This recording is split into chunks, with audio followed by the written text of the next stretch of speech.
이름으로 기도드립니다. 아멘. 오늘은 본문을 중심으로 인간의 배신, 하나님의 신실함이라고 하는 제목으로 하나님 말씀을 듣겠습니다. 우리 인간의 악함을 우리 모두가 다 말하고 있는데, 그 인간의 악함을 규정하는 단어를 하나 꼽으라고 한다면 배신이라고 하는 단어를 들 수 있습니다. 은혜를 받고 사랑을 입은데도 불구하고 자신의 유익을 위해서 그동안 받은 은혜, 그 사랑을 다 외면하고 자기 길을 가는 거죠. 갈 뿐 아니라 심지어 자기에게 사랑을 준 사람에게 악으로 또 말 그대로 고통으로 안겨다 주는 것을 우리는 배신이다라고 말합니다.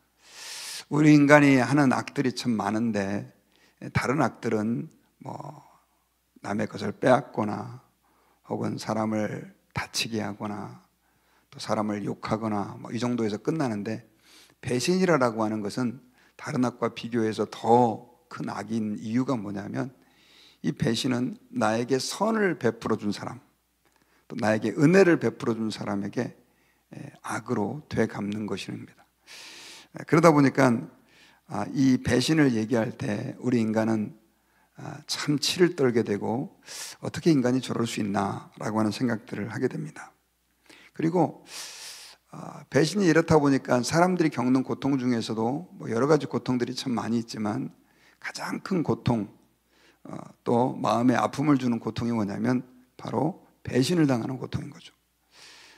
사랑하는 자녀들을 그렇게 힘들게 어렵게 키웠는데 자녀들에게 배신당하는 부모를 저는 본 적이 있습니다.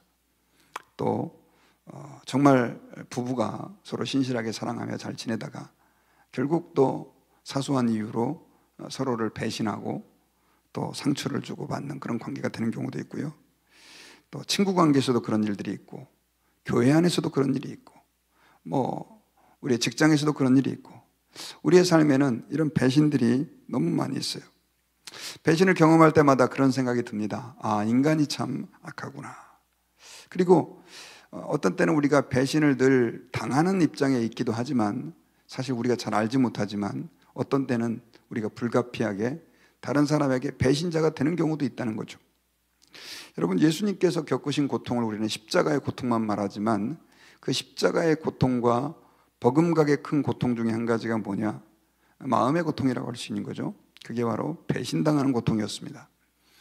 예수님은 자기와 함께 3년을 동고동락했던 가룟 유다에게 배신을 당했어요. 그래서 십자가에 못 박혀 죽으시게 됐고, 그리고 그렇게 사랑했던 제자들, 절대로 주님을 버리지 않겠습니다라고 다짐했던 그 제자들에게 예수님은 배신을 당해서 다 버림을 받고 그렇게 홀로 되셨죠. 이런 걸 보면 여러분, 이 배신이라고 하는 것은 굉장히 우리 인간에게 있어서 심각한 문제입니다. 오늘날 사람들이 여러분 강아지를 굉장히 좋아하잖아요. 한국 같은 경우도 가니까 이제는 정말 이 애완견을 기르는, 강아지를 기르는 이 문화가 짧은 시간 안에 엄청나게 확대가 돼가지고 강아지를 기르지 않는 사람이 없을 정도로. 근데 왜 그렇게 반려견을 기릅니까? 라고 물어보면 배신하지 않으니까요, 이렇게 대답하는 사람들이 참 많습니다. 자, 우리는 오늘 본문을 통해서 이 배신자의 또 한 아이콘이라고 하는 하사엘의 모습을 볼 수 있어요. 자, 오늘 본문은 이 하사엘의 모습을 보여주면서 하나님의 신실하심이 어떻게 대조되는가라고 하는 것을 본문을 통해서 묵상할 수 있는데요. 오늘 본문이 일어난 장소는 어디냐면 아람입니다. 아람은 이스라엘의 북동쪽에 위치하고 있었던 나라예요. 여러분, 예수님 시대에 이스라엘 백성들이 아람어를 썼잖아요. 자기 그 히브리 말을 쓰지 않고 아람어를 썼다는 얘기는, 아람어가 그 당시 고대 근동 지역에 하나의 공용어처럼 되어 있었습니다. 그 정도로 이 아람이 세계에 막강한 영향력을 끼치는 그런 나라 가운데 한 나라였다는 거죠. 그래서 지금까지 여러분 계속해서 우리가 본문을 살펴봤지만, 이 아람이 이스라엘을 굉장히 많이 힘들게 하고 괴롭히는 그런 민족이었었어요. 국경이다 보니까 수시로 북쪽 이스라엘을 공격하고 괴롭혔는데, 대표적인 이제 사건이 여러분 이제 제가 지금까지 이야기했지만 그 나아만 장군도 바로 그 아람 군대 장관 왕의 바로 밑에 있었던 사람이고, 그 다음에 사마리아 성이 포위된 사건도 바로 이 아람에 의해서 이루어진 일입니다. 그러니 이스라엘의 입장에서는 아람은 철저한 원수 국가였다라고도 할 수 있는데, 이 엘리사가 다메섹으로 가게 됩니다. 그 다메섹은 아람의 수도였었어요. 그러니까 다른 나라로 간 거죠. 그런데 이미 이 엘리사에 대한 명성은 이스라엘 지역뿐 아니라 남쪽 유다, 그 다음에 아람까지도 많이 번졌습니다. 왜냐하면 엘리사가 그 아람이 쳐들어올 때마다 정확한 그 정보들, 이런 것들을 이스라엘 왕에게 알려줌으로 인해 가지고 번번이 아람이 실패를 했기 때문에 그렇고요. 또 그 사마리아 성이 아람에 의해 포위됐다가 회복될 때도 하나님께서는 엘리사를 통해서 하루 뒤에 바로 너희가 회복될 것이다라고 하는 그 예언을 엘리사를 통해서 주게 되고, 그 소문이 저녁에 퍼지지 않았을 리가 없습니다. 그러다 보니까 이 아람 왕은 엘리사가 자기 다메섹을 방문한다는 얘기를 듣고 사람을 보내게 돼요. 왜냐하면 그 당시 이 아람 왕의 이름이 베나닷이었는데, 베나닷이 병이 들어가지고 자기가 너무 심각한 병이 걸려서 죽을지 살지를 확신할 수 없었던 상황이었던 거죠. 이 아람 왕 베나닷은 아합 왕 때부터 오랜 동안 통치를 했던 왕이에요. 나이가 꽤 많이 들었었던 것 같습니다. 그래서 의사로도 치료될 수가 없어가지고 결국 유명했던 하나님의 사람이 다메섹을 방문한다 그러니까 그에게 예물을 이렇게 해가지고 보내게 돼요. 어느 정도의 예물을 보내느냐면 낙타 40마리의 실을, 그 예물을 이 엘리사에게 보낸다라고 하는 것입니다.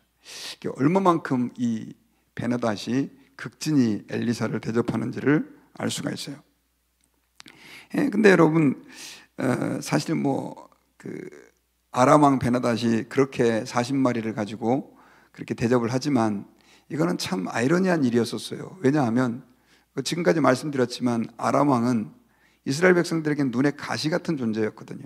계속해서 이스라엘을 괴롭히고 공격했던 왕인데, 자기가 병들어 죽게 되니까 이제 결국 이렇게 겸손한 마음을 갖게 된 것입니다. 그래가지고 어쨌든 이 하사엘은 왕의 명령을 받아가지고 그렇게 엘리사를 만나게 되는데, 이렇게 만나가지고 우리 왕이 어떻게 되겠습니까? 죽겠습니까? 살겠습니까? 라고 말하니까 이 엘리사가 놀라운 이야기를 해요. 다시 회복될 것이다. 다시 나을 것이다. 그러나 왕이 죽을 것을 하나님이 나에게 알게 하셨다. 이렇게 대답을 합니다. 이 말은 왕이 죽는다는 얘기예요. 그러면서 이 엘리사가 그 왕의 명령을 받아가지고 심부름을 온 하사엘을 뚫어지게 쳐다봅니다. 어느 정도로 쳐다보느냐, 아주 얼굴이 뜨거울 정도로, 낯뜨거울 정도로 계속해서 째려보는 거예요. 그러더니 그 엘리사가 막 울어요. 그러니 이 하사엘이 얼마나 이상합니까? 그래서 아니 왜 우십니까? 라고 엘리사에게 물었어요. 그때 이 엘리사가 하나님이 네가 행할 그 악을, 이스라엘 백성들에게, 이스라엘 자손들에게 행할 악을 나로 하여금 알게 했다. 네가 성에 불을 지르고 장정들을 칼로 죽이고 어린아이들을 맺히고 아이벤 여인들의 그 배를 가를 것이다. 이런 예언을 하는 거예요. 그러니까 이 말은 무슨 말이냐면 네가 지도자가 돼가지고 이스라엘 백성들을 치러올 것이다 라고 하는 그런 예언을 듣게 된 거죠. 그러니 이 하사엘은 사실은 백도 없고 그 다음에 별로 그렇게 말 그대로 좋은 가문이 아니었던 것 같아요. 그가 이렇게 얘기를 합니다. 당신의 개 같은 종이 무엇이기에 이런 큰일을 행하겠습니까? 그 당시 개는 굉장히 부정한 짐승으로 여겨졌습니다. 그렇게 이야기를 하니까 여호와께서 네가 아람 왕이 될 것을 나로 하여금 알게 했다라고 하는 얘기를 해요. 놀라운 예언이죠. 하사엘 네가 왕이 될 것이라고 하는 예언을 하나님의 엘리사를 통해서 해주신 것입니다. 그래 나중에 이제 이 이야기를 듣고 하사엘은 다시 왕에게 돌아가 가지고 보고를 합니다. 무슨 말을 엘리사가 하더냐라고 얘기했더니 왕이 살아나실 것이라고 합니다 라고 하는 얘기까지만 하고, 그리고 그 다음날 하사엘이 어떤 짓을 하느냐면 이불에 물을 적셔 가지고 그 왕을 덮어서 아람 왕 베나닷을 죽이고 그가 왕이 됐다, 이렇게 기록되어 있죠. 자, 우리는 그 아람 왕 베나닷의 그 역사, 또 하사엘과의 관계를 자세히 알 수 없어요. 이스라엘의 변방 국가에서 일어난 일이고 또 성경에 자세히 기록되어 있지도 않습니다. 근데 이거는 보니까 그 고고학자들이 아수르 왕 살마네스 3세의 비문에서 실제로 그 베나닷에 대한 기사, 하사엘에 대한 기사가 기록되어 있는 걸 고고학자들이 발견했더라고요. 명백한 역사적인 사실이죠. 이런 성경들을 자꾸 부정하고 또 성경의 역사적인 사실을 인정하지 않는 사람들이 가끔씩 있는데, 이건 다 역사적인 사실입니다. 그런데 이 비문에서도 이 베나닷은 그 땅을 버렸고 비천한 가문 출신 하사엘이 왕권을 탈취했다라고 하는 기록이 있대요. 자, 어쨌든 간에 이스라엘 그 왕들의 역사도 마찬가지고 아람 왕의 역사에 있어서도 마찬가지고, 사실 엘리사가 하사엘로 하여금 왕이 되게 했다, 저는 이렇게 생각하지는 않습니다. 왜냐하면 하사엘이 이미 그런 계획을 가지고 있었고 그런 준비를 다 마쳤으니까 하루 만에 그 왕을 죽이고 왕이 될 수 있는 거지, 여러분 이게 쉬운 문제는 아닌 거죠. 근데 하나님께서는 엘리사를 통해서 그걸 알게 하신 거예요. 이 베나닷이 그동안 이스라엘에게 행한 악을 생각한다면 그는 심판받아 마땅한 사람이었었습니다. 그런데 결국 그 심판이 반역을 통해서, 배신을 통해서 이렇게 집행되는 것을 보게 되면서 우리가 배신의 문제를, 아까 제가 서두에 제기했던 인간의 배신들의 문제를 다시 한번 생각해 볼 수가 이 새벽에 생각해 보기를 원합니다. 여러분, 사람들이 왜 배신을 할까요? 그 배신하는 동기는 뭐냐면, 사람들은요, 내가 받은 은혜를 기억하는 것보다, 그거에 감사하는 것보다 내가 갖고 싶은 것들을 추구하는 더 훨씬 강한 욕망을 가지고 있어요.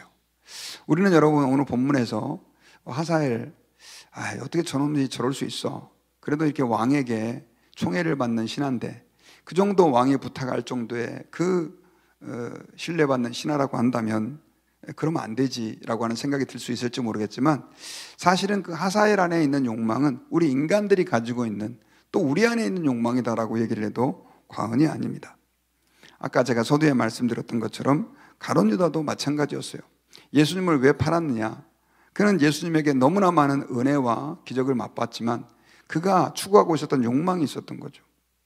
그 욕망을 결국은 배신을 통해서 그는 실현을 하는 것입니다.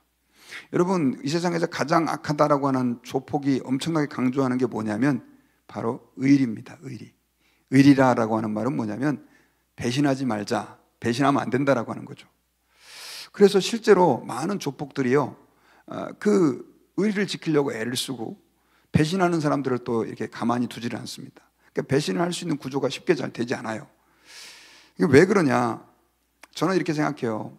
우리는 나쁜 짓을 많이 하지만, 그러나 의리를 강조함으로 정의를 나름대로 드러내려고 하는 나름대로의 소신인 것이죠. 여러분, 사실 우리 인간의 사회에는 이 배신이라는 것이 너무나 많이 팽배해 있습니다. 교회도 예외가 아니고 가정도 예외가 아닙니다. 그 배신은 우리 인간을 병들게 하고 상처받게 하고 정말 우리 인간의 그 존엄성과 가치를 다 망가지게 하는 그런 우리 인간의 나쁜 습성 가운데 한 가지입니다. 그런데 여러분, 이 배신을 생각할 때마다 저희가 떠오르는 게 있어요. 그게 뭐냐면 하나님의 신실하심이라는 거죠. 여러분, 하나님이 신실하시다, 하나님이 변치 않으신다, 이런 생각이 들 때 여러분은 어떤 마음이 드시나요? 우리는 찬양할 때마다 하나님은 변치 않으십니다, 하나님은 신실하십니다 늘 노래하지만, 사실 하나님이 우리를 향해서 신실하시다라고 하는 것은 엄청난 은혜입니다. 왜냐하면 하나님께서는 아브라함, 이삭, 야곱에게 계속해서 이런 얘기를 했어요. 나는 아브라함의 하나님이다, 이삭의 하나님이다, 야곱의 하나님이다. 그리고 왕들에게도 계속해서 하나님은 내 종 다윗이 내게 행한 것처럼 하면서 다윗을 이 왕들의 스탠다드로 제공해요. 이건 물론 그들이 신앙의 모델이라고 하는 의미도 있지만, 그러나 더 중요한 건 뭐냐면요, 그들이 내게 헌신하고 나를 사랑했을 때 내가 베풀어줬던 그 은혜를 나도 지금 너희들에게 베풀어 주겠다. 그때와 지금이 다르지 않다. 그때 내가 역사했던 방식대로 지금도 역사하겠다라고 하는 하나님의 약속이 그 안에 담겨져 있는 것이죠. 여러분, 우리가 성경 말씀대로 살 수 있는 이유가 뭐냐? 하나님께서 구약시대 때, 신약시대 때, 이거 벌써 지금 3000년, 2000년이 지났는데 그땐 그렇게 하셨지만 지금은 하나님이 이제는 바뀌셨다. 그때는 그렇게 역사했지만 지금은 그렇게 역사하지 않는다고 한다면 우리는 그 하나님을 신뢰할 수가 없는 것이죠. 여러분, 우리가 예수님을 믿고 제가 예수님을 믿음으로 전 구원받았습니다, 죄사함 받고 하나님의 자녀가 됐습니다 라고 말할 수 있는 근거도 어디 있어요? 사실 우리는 예수님을 믿는다고 하면서도 죄를 짓고 악을 행할 때가 있지 않습니까? 그러면서도 불구하고 제가 예수님의 십자가의 보혈로 죄 씻음을 받았습니다 라고 말할 수 있는 근거는 뭐냐? 바로 하나님의 신실하심에 있다는 거죠. 예수님께서 십자가에서 못 박혀 죽으심으로 인해 가지고 우리의 그 모든 죄를 예수님이 대속하심으로 인해 가지고 결국 우리가 죄사함 받았다라고 하는 그 약속의 말씀을, 그것이 하나님이 그 약속을 변치 않으실 것이라고 하는 것을 신뢰하는 것입니다. 그래서 여러분, 저는 우리가 이 땅을 살면서 이 배신이라고 하는 것을 극복하기는 쉽지 않을 것입니다. 내가 아무리 잘해주고 선을 당해도 배신하는 사람들이 존재할 수밖에 없어요. 그때 너무 절망이 되고 마음이 아프지만 그때 우리가 이렇게 생각을 했으면 좋겠습니다. 우리 인간들은 연약하구나. 그러나 하나님은 신실하시구나. 우리 인간들은 배신하지만 하나님은 결코 변치 않으시는 하나님이구나 라는 것들을 우리가 발견을 할 수 있기를 부탁드립니다. 고린도후서 1장 20절에서는요, 그래서 우리가 아멘이라고 하는 말을 자주 쓰는데 이렇게 말씀을 했어요. 하나님의 약속은 얼마든지 그리스도 안에서 예가 되니 그런즉 그로 말미암아 우리가 아멘하여 하나님께 영광을 돌리게 되느니라.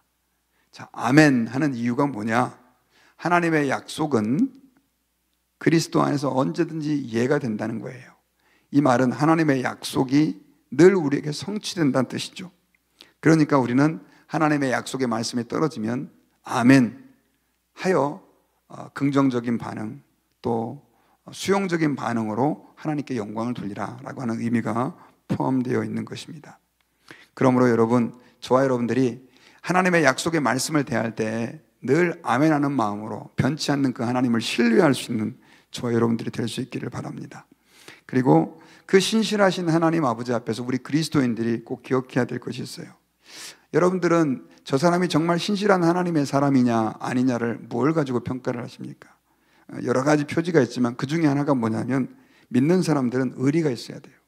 오죽하면 어떤 목사님이 그런 얘기를 하더라고요. 제발 믿음이 없으면 의리라도 있어라. 이 말은 여러분, 사실 믿음이라는 것 자체는 사실 의리입니다. 이건 무슨 말이냐? 하나님에 대한 의리인 거죠. 예수님이 나를 위해서 십자가에서 못 박혀 죽으셨다고 하면서도 그거 싹 다 까먹고 내 하고 싶은 대로 다 한다고 한다면 이게 의리가 없는 거죠. 그리고 하나님에 대한 의리가 있는 사람들은요, 사람에 대한 의리를 지키는 거예요. 아니, 조폭도 의리를 지킨다는데 예수 믿는 사람들이 의리가 없는 사람이 너무 많아요. 여러분, 의리가 있어야 됩니다, 이런 설교 별로 잘 안 하지만, 그러나 여러분, 우리가 하나님 앞에서 좀 예수 믿는 사람들이 의리가 있어야 돼요. 저는 좀 그런 분들 정말 많이 봤습니다. 세상 사람들이 예수 믿는 사람을 욕하는 것 중에 한 가지가 뭐냐면, 저 예수 믿는 것들 저 의리가 없어. 하나님만 사랑한다고, 교회만 다닌다고 하면서 받은 은혜 다 잊어먹고. 여러분, 우리는 오늘 좀 새벽에 기도하면서 여러분들에게 은혜를 베풀어 준 사람들 있잖아요. 지난 시간에 혹시 제대로 감사하지 못한 사람들, 보답하지 못한 사람들이 있다면 좀 늦었지만 지금이라도 문자로라도 보내서 그동안 감사했다고 하고. 예전에 제가 그런 적이 있었어요. 제가 부사역자로 있으면서 열심히 막 한다고 하면서 사실 담임 목사님이 좀 별로 이렇게 원치 않았던 건데도 불구하고 제 열정이 막 충만해가지고 그 교사들 수련회를 강제로 막 추진해가지고 제 힘으로 안 되니까 이제 부장집사님을 꼬셔가지고 있잖아요. 부장집사님이 설득을 해가지고 이제 강원도로 서울에 있으면서 수련을 갔다 온 기억이 있습니다. 되게 은혜스럽게 짧은 기간에 갔다 왔는데 계속해서 목회를 하다 보니까 사실 부교육자가 열심히 하는 것도 좋지만 그러나 이게 담임 목사님이 별로 그렇게 좋아하지 않는 걸 했다는 게 계속 마음에 걸리더라고요. 그래가지고 제가 뭐 시간이 많이 지났지만은 그 예전에 원로 목사님에게 편지를 보냈어요. 장문의 편지를. 제가 목사님 그때 열심히 한다고 하면서도 좀 목사님 원치 않는 것들을 많이 한 것 같습니다. 제가 좀 잘못했습니다 하면서 그렇게 사주의 문자를 보낸 적도 있는데, 여러분, 우리가 예수 믿는 사람들은 특별히 우리가 하나님 아버지 앞에서 충성하고 또 하나님 앞에 의리가 있어야 되지만 사람 앞에서도 마찬가지예요. 우리가 그거 기억하고 혹시 감사해야 될 사람들 있다고 한다면 감사하시고, 또 여러분들 배신당한 거 있잖아요. 배신당한 사람들한테는 이런 배신자 하면서 이 갈지 마시고, 저 사람이 나를 배신했지만 하나님이 나를 배신하지 않는 거에 대해서 주님 감사합니다. 내가 저 사람에게 배신을 당할수록 하나님의 신실하심이 더 커짐을 감사합니다. 그런 마음 가지고 그 사람을 용서해 주시고 또 하나님께 맡겨드리면 좋을 것 같습니다. 저는 이제 말씀의 결론을 맺겠습니다. 오늘 본문에서 우리는 인간들의 배신을 봅니다. 특별히 하사엘이 자기의 주군이었던 아람 왕 베나닷, 그렇게 최측근으로 모셨던 사람이 오히려 엘리사 선지자를 만나면서 배신자가 돼가지고 그렇게 왕을 죽이고 자기가 왕이 되는 이 과정을 통해서 우리는 우리 인간 사회가 얼마만큼 배신으로 가득 찬 세상인지를 보게 됩니다.